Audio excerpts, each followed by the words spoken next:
Olá pessoal da segunda série, Integral Colégio de Curso. Vamos aí para mais uma aula. Na realidade vamos fechar, a correção das atividades. A gente viu na outra aula, a gente fechou, o livro didático, desse capítulo, e agora vamos aí para o término, do livro de atividades, da página 7 à página 9, certo?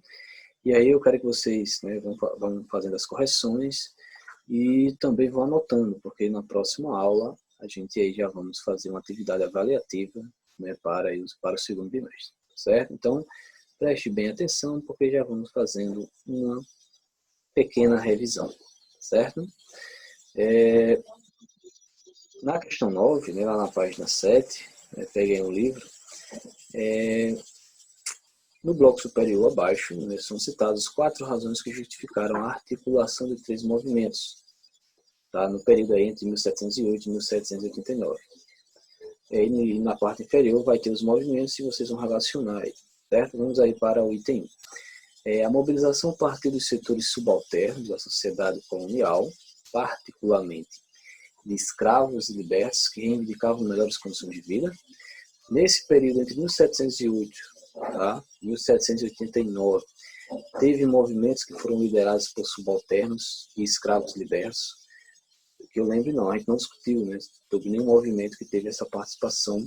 Claro, a revolta de Vila Rica, de Filipe de Santos, teve sim uma tentativa, de certa maneira, da participação de populares, mas não foi uma participação tão ampla assim, mas teve. Tá? Então, esse item 1 a gente já vai eliminando. 2. A supremacia paulista na região mineradora foi ameaçada pela chegada de forasteiros. Quem eram esses forasteiros? Se a gente pensar nos portugueses, pessoas de outras regiões da colônia, que no caso aí são os emboabas, no caso a guerra dos emboabas. Tá? Então, essa supremacia ela foi ameaçada, de fato ela foi retirada, tá? Porque os forasteiros, os emboabas, acabaram vencendo esse conflito e ganharam, ganharam da coroa o direito de explorar aquelas regiões, e muitos desses bandeirantes foram para a região mais ao centro-oeste, região de Goiás, Mato Grosso, certo? Então aí, Guerra dos Emboabas, item 2. Vamos lá para o item 3. A criação das casas de fundição para a devida cobrança dos quintos e a proibição da circulação de ouro em pó levaram à insurreição da população local. Então, tá vendo? Já fala aí em população local, a gente já pode colocar aí como revolta de Vila Rica ou a de Filipe dos Santos. Ele era contra a cobrança do quinto, tá? Principalmente porque esse imposto ele era quintado pelas casas de fundição, ele era feito pela coroa. E em muitos casos, esses impostos eles eram retirados muito mais do que se deveria, muito mais de um quinto. Tá? E aí o Filipe dos Santos se revolta contra isso. Tá? Se revolta também contra a questão do ouro em pó, que ficou proibido, porque quando o ouro estava em pó era mais difícil de ser retirado o imposto. Como é que iria demarcar, como é que iria quintar o ouro nas casas de fundição se ele estava em pó. Então, a partir disso, dessa proibição, o Filipe dos Santos, revolta do Filipe dos Santos ou de Vila Rica, vai acontecer. Então, no caso, revolta de Vila Rica, item 3. O item 4 já vai ser em Confidência Mineira, a gente não viu ainda de fato as principais características, tá? Mas logo mais nas próximas aulas, tá? Vamos ver. Tá? Mas aí no caso é o item 4, decadência da produção aurífera e ameaça da derrama. Eu falei sobre esses impostos. A derrama era tudo que estava atrasado, era um imposto que era, além de ser muito violento, ele pegava tudo, ele cobrava tudo que estava atrasado.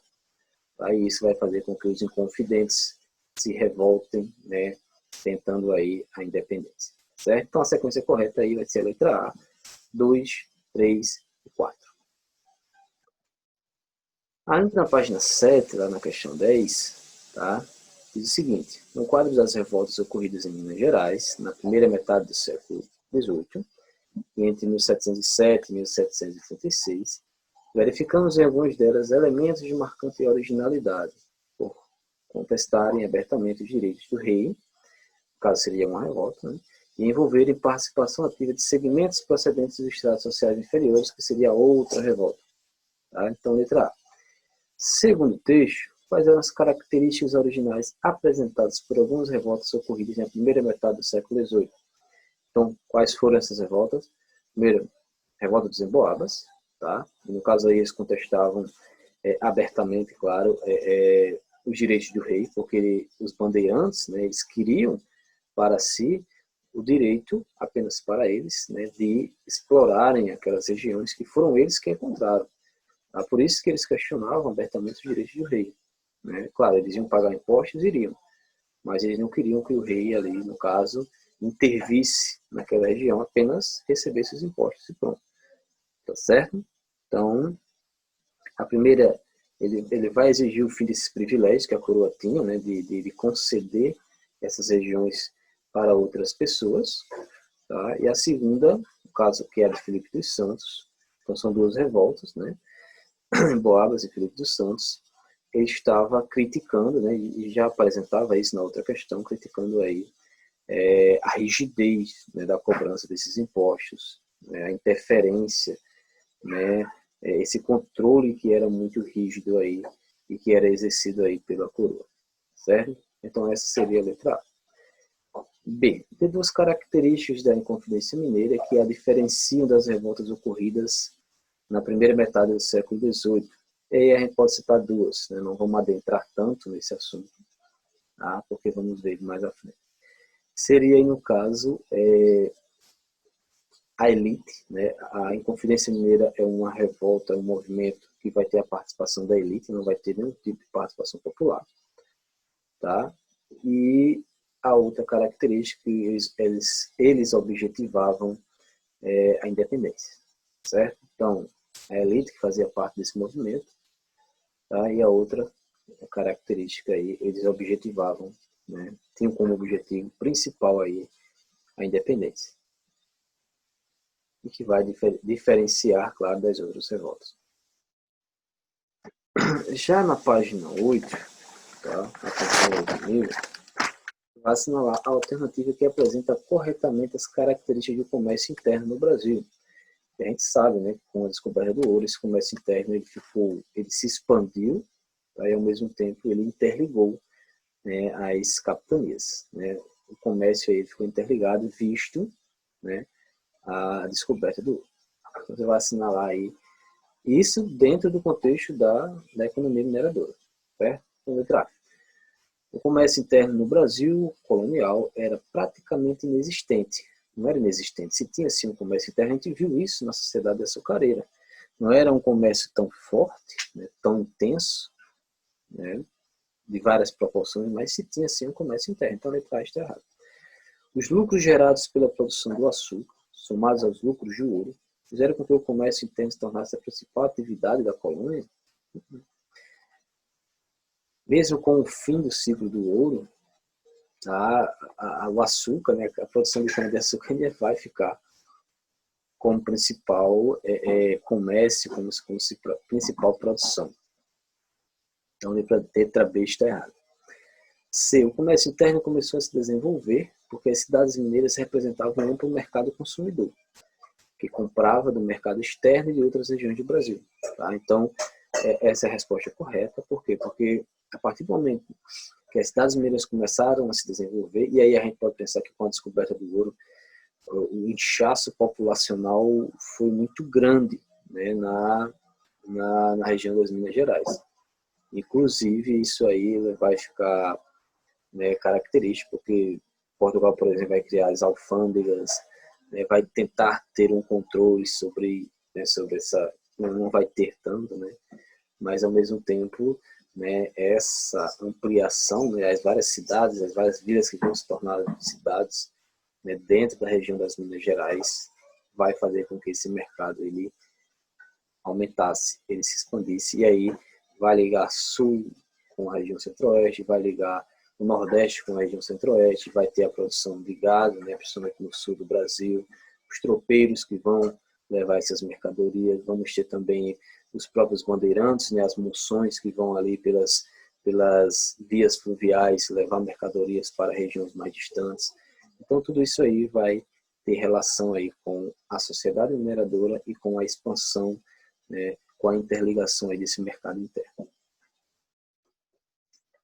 Na página 8 ainda, lá na questão 12, né,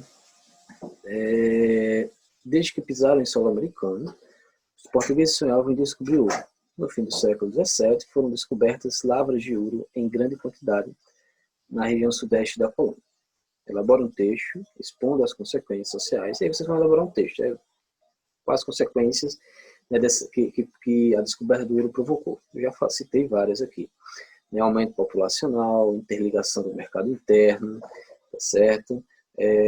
Novas ocupações, interligação da colônia, formação, né, de mercados internos, já falei, tá certo? Mudança de um centro econômico que era no Nordeste, que era um centro econômico rural, para um centro econômico agora urbano, tá? De certa forma, com um pouquinho mais de diversificação, a mudança da capital, né, de Salvador para o Rio de Janeiro em 1753, se não me engano. Então, tudo isso aí vocês vão elaborando um texto, né, falando sobre essas consequências. Certo? Questão 13. O escritor Eduardo Galeano dedicou boa parte de suas obras para expor, né, as contradições e as explorações presentes no processo de colonização, tanto espanhola quanto portuguesa. É dele a seguinte frase: o ouro brasileiro, preste bem atenção, o ouro brasileiro deixou buracos no Brasil, templos em Portugal e fábricas na Inglaterra. E aí vocês vão explicar essa frase no contexto da mineração do Brasil. Tá? A gente pode pensar o seguinte: a extração de ouro, né, no Brasil não enriqueceu o Brasil, como também não enriqueceu Portugal, certo? Boa parte, né, que seria todo o ouro, né, mas uma parte desse ouro era pago à Inglaterra, né, pelas diversas dívidas que Portugal tinha com a Inglaterra, tá certo? Então, por isso que ele fala, né, templos, no caso, templos em Portugal, seriam as várias igrejas que têm, né, uma boa quantidade de ouro nelas. E as fábricas na Inglaterra está fazendo referência aí à Revolução Industrial. Tá? Muitos estudiosos falam que o Brasil fez parte, né, da Revolução Industrial, só que indiretamente, porque o ouro que era extraído do Brasil e que era pago por Portugal, né, as dívidas que Portugal tinha, que pagava a Inglaterra, esse ouro era investido aí na Revolução Industrial. Podemos pensar também no Tratado de Métri, né, o Tratado de Panos e Vinhos. Portugal, devendo muito à Inglaterra, faz esse tratado que vai comprar tecidos ingleses e, em troca, os ingleses vão comprar o vinho português. Claro, Portugal acabava comprando muitos tecidos, né, porque a Inglaterra era a principal produtora, né, têxtil dessa época, e a Inglaterra não comprava tanto vinho assim. Tá bom? Então, essa frase, né, se explica mais ou menos por isso. Né? Portugal tinha muitas dívidas, o ouro ele não fica no Brasil, né? Boa parte desse ouro ele vai para Portugal, só que também Portugal acaba pagando. Não estou falando que era todo o ouro, olha só, mas uma parte desse ouro ele era, né, levado aí para a Inglaterra como pagamento de dívidas. Certo? Espero que tenham entendido aí. Lá na página 9, tá? Que é sobre a arte colonial. A arte colonial mineira seria as proposições do Concílio de Trento, né? Aquele concílio lá da Contra-Reforma, dando visibilidade ao catolicismo reformado. O artífice deveria representar passagens sacras. Não era, portanto, plenamente livre na definição dos traços e temas das obras. Sua função era criar, segundo os padrões da igreja, as peças encomendadas pelas confrarias, né, grandes mecenas de artes em Minas Gerais. Tá? Então, considerando as informações do enunciado, a arte colonial mineira pode ser definida como renascentista, pois criava uma colônia uma arte sacra, própria do catolicismo reformado, resgatando os ideais clássicos, segundo os padrões do Concílio de Trento. Ela não era renascentista, certo? Renascentista quer dizer que ela colocava o homem no centro de tudo, e a gente sabe que o Barroco não fazia isso, né? Colocava aí, no caso, as figuras religiosas, né? As passagens bíblicas também. tá certo? Aí fala barroco, já que seguia os preceitos da Contra-Reforma, tá vendo aí? Era financiada e encomendada por confrarias e criada pelos artífices locais, os artistas locais, tá certo? Então a letra B está certa, estava baseada aí, o barroco estava, né, ligado à Contra-Reforma, foi arte criada, né, para tentar, né, gerar ele foi um apelo, né, da igreja para tentar aproximar as pessoas, né, da religião católica, certo? Então, letra B. Ainda na página 9, lá tem um textozinho aí, diz o seguinte: o estilo barroco chega ao Brasil, né, pelas mãos dos colonizadores, sobretudo portugueses. Desenvolve-se no século XVIII, 100 anos após o surgimento do barroco na Europa. Recebe influências tanto portuguesas quanto francesas, italianas e espanholas. Em Minas Gerais, a expressão estética tanto deverá corresponder às solicitações dos elementos transpostos como dos elementos locais espontâneos. Isso vai se verificar tanto em relação aos fatores estruturais, como no que diz respeito às ideias e aos conhecimentos e valores. Então, tudo aí vai estar interligado. Tá? Com base no texto e nos seus conhecimentos sobre o barroco mineiro, considere as afirmativas a seguir. Então, vamos analisar essas afirmativas. Nascido da herança europeia, o barroco mineiro é uma arte que traz em si o diálogo entre sua origem e um novo contexto, caracterizando-se como um meio de expressão ao mesmo tempo barroco e mineiro.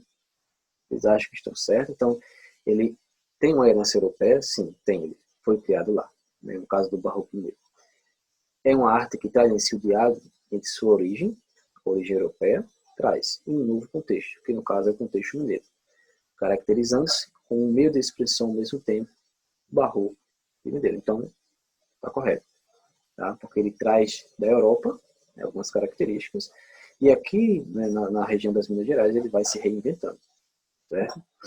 O aspecto social contemporâneo, a chegada do barroco a Minas, contribuiu para que sua organização fosse caótica e para que as características desse movimento acabassem contrastando com a vida mineira. Tá? O aspecto social contemporâneo, a chegada do barroco, contribui para que sua organização fosse caótica. Teve conflitos aí, no caso, né, críticas.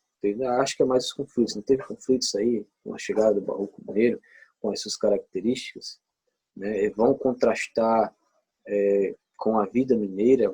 Tipo, os artistas vão pintar coisas que não estavam relacionadas à vida mineira, que não estavam, não, eles vão, pessoalmente, igual eu já dei, vai, né, trabalhar em torno aí dessa sociedade mineira, certo? Então, esse item 2 está errado. Item 3, posto em contato com o clima de efervescência cultural e com as descobertas no campo estético de Minas, o barroco mineiro rompeu com a ideia do barroco universal e se destacou pela ambivalência, né, pela diversidade, pelas várias formas que ele tomou, né, pela diferenciação que ele teve com o barroco europeu, certo? Ele rompeu, né, com o barroco universal e traz aí novas características, tá corretíssimo, certo? Os elementos transpostos pelos colonizadores apresentavam em suas raízes algumas semelhanças com o universo mineiro, mas o poder instituído pela Academia Nacional de Belas Artes encaminhou o movimento para rumos distintos. Essa última alternativa está um pouco confusa, tá? Então, quando ela está muito confusa assim, é porque está errado, tá bom? Então, vai ser a letra B, tá certo? Item 1 e 3, tá certo? Eu acabei colocando aqui também, tá certo? Então, item 1 e 3 são corretas, certo? E aí fechamos, né, nossa aula. Na próxima aula, não esqueçam, atividade avaliativa desse assunto, desse capítulo, certo? Vamos revendo os vídeos, né? Esse das atividades também é importante porque a gente vai fazendo correções, vai fazendo revisões, tá bom? Então, tenha um ótimo dia e até mais.